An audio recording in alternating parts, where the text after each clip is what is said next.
L'ostrica rosa è considerata dai migliori gourmet che ci sono in Italia tra le 5 ostriche migliori del mondo.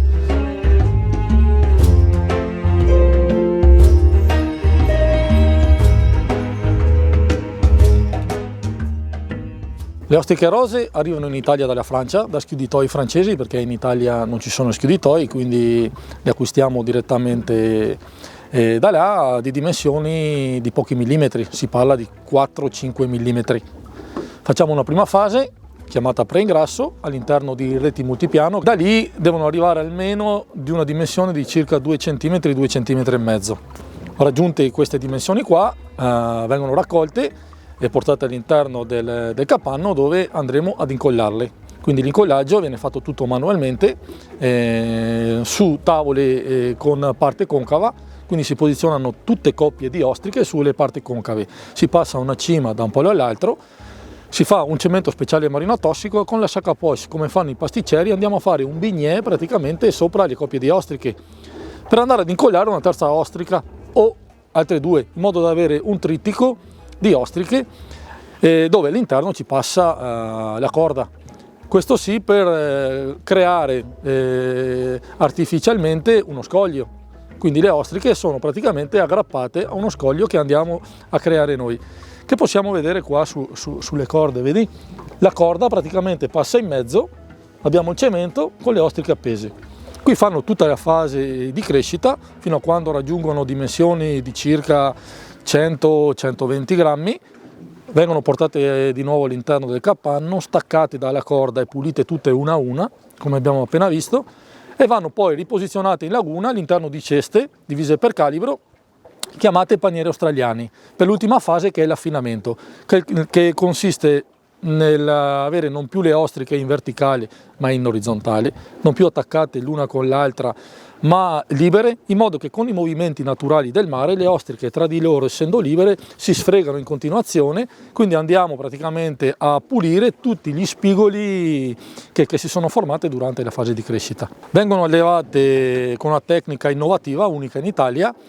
quindi abbiamo questi impianti qua ecocompatibili ad impatto ambientale zero, soprattutto in una sacca degli Scardovari che è patrimonio UNESCO e riserva della biosfera, quindi si sposa anche bene al territorio. Usiamo energie rinnovabili, quindi fotovoltaico ed eolico. Abbiamo un'app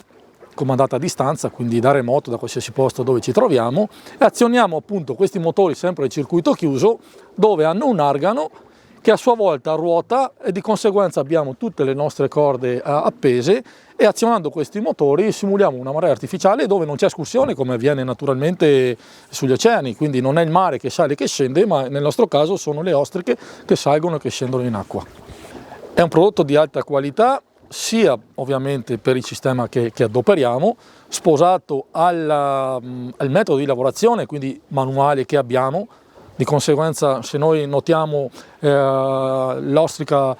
ha una forma molto più regolare rispetto ad altre. Questo perché appunto incollata a mano, quindi si dosa la distanza tra una e l'altra, subendo immersioni sulla parte esterna della conchiglia è molto più pulita rispetto ad altre, anche per il semplice fatto che le puliamo, non semplice, ma che vengono pulite tutte una ad una, e hanno una resistenza maggiore, perché essendo ostriche che tutti i giorni fanno escursioni, il muscolo adduttore si rafforza tanto, di conseguenza quando escono dall'acqua le valve stringono tanto e di conseguenza hanno una durata maggiore poi sul mercato. Quindi uno che acquista questo tipo di ostrica sa che se ne acquista 24, saranno 24 poi che andranno vendute o mangiate, di conseguenza non c'è scarto. La sacca degli Scardovari dà delle qualità poi incredibili a questo mollusco. Se pensiamo che ad esempio nella sacca di Scardovari nasce l'unica cozza DOP che abbiamo in Italia, abbiamo vongole veraci bio, quindi la sacca in sé è una cosa veramente di altissima qualità per quanto riguarda i molluschi, e andare ad insediare un mollusco con un sistema così all'interno della nostra laguna ha fatto sì di avere un mix